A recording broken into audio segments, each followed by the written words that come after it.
What's going on, it's the RapNerd, and this is a pretty big Tuesday for me because there are a few movies that just hit VOD, and one of them is today's film that I'm talking about called Black Bag, directed by Steven Soderbergh. Now, the story follows a husband and wife, both of which who are agents for British intelligence, played by Michael Fassbender and Cate Blanchett. Within the first 5 minutes, Michael Fassbender's character is given a tip that his wife is leaking information to an underworld of criminals that could cause mass destruction and loss of human life. So it's up to him to get to the bottom of what's actually going on. So before I get into anything, I can say that I loved this film. I really enjoyed it. It is a straight up thriller that doesn't have a lot of action in it. So I want to say that first of all, because movies like this tend to have a lot of action, you know, especially when you talk about espionage, but this film doesn't really have any of that. So I wanted to put that out there to help your expectations, because I saw some people disappointed because it didn't have that aspect of it. But I still think it's great,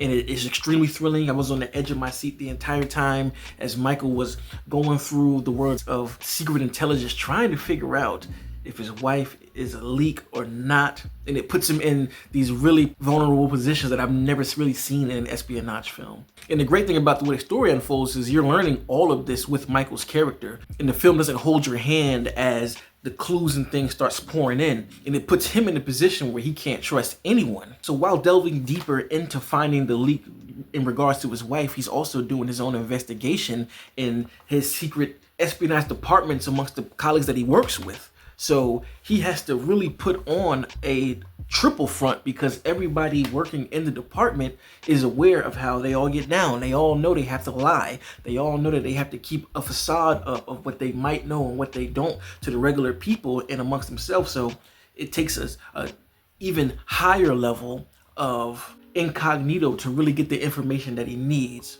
And even that's done in ways that I've never seen handled. It's almost like the Real Housewives of espionage, because of course it has that dry British snark in a lot of different ways that make situations uncomfortable, but wildly entertaining, especially in regards to relationships and the way not only Michael views his own relationships, but how other people view Michael and Kate's relationship. And it gets messy as hell.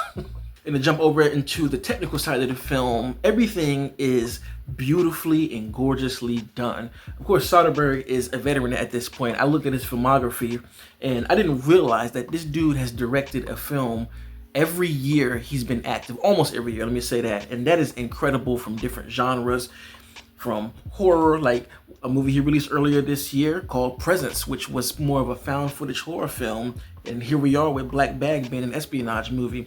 And honestly, when I saw his name attached to it, I wanted to see it instantly, because he made a movie called Haywire, which I feel like feels a lot like that movie in regards to the aura it carries. Of course, that one is way more action, but just the look and the detective slash espionage work that that movie does, the aura is here, but it's even more polished. You can tell there's a bigger budget behind this movie than that one. So it's just gorgeous all in all. And he DOP'd it himself, so I find it to be even crazier. Same with the sound. It has that classic score that is reminiscent of Haywire that I liked here. It's almost like the score is a character on its own to really give you that classic espionage sound that you would hear from the old James Bond movies and films from that decade.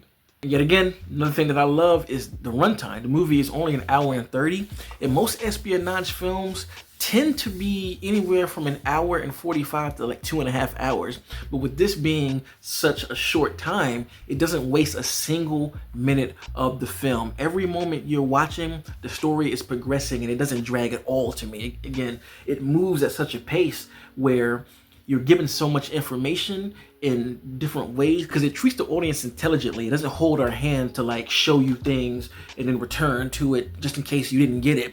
No, if you don't see it and the story moves on, you might miss it, but it all pays itself off at the end of the film. And again, it goes by like this. So it is high tension and building anxiety as the story flows from the beginning of the film. Like, this is a movie I'm definitely adding to my collection, because this is right up my alley when it comes to espionage movies. And it's honestly crazy to me that this film hit streaming so quickly. I believe it was in theaters for about 3 weeks, and it wasn't promoted at all. I didn't even know that this film released, and this is coming from a dude that actively is in the movie community, seeing what releases. Didn't see a trailer or a bit of advertisement. I went to YouTube myself and saw the trailers, but I'm hoping that it gets some type of legs online because this is a really great film.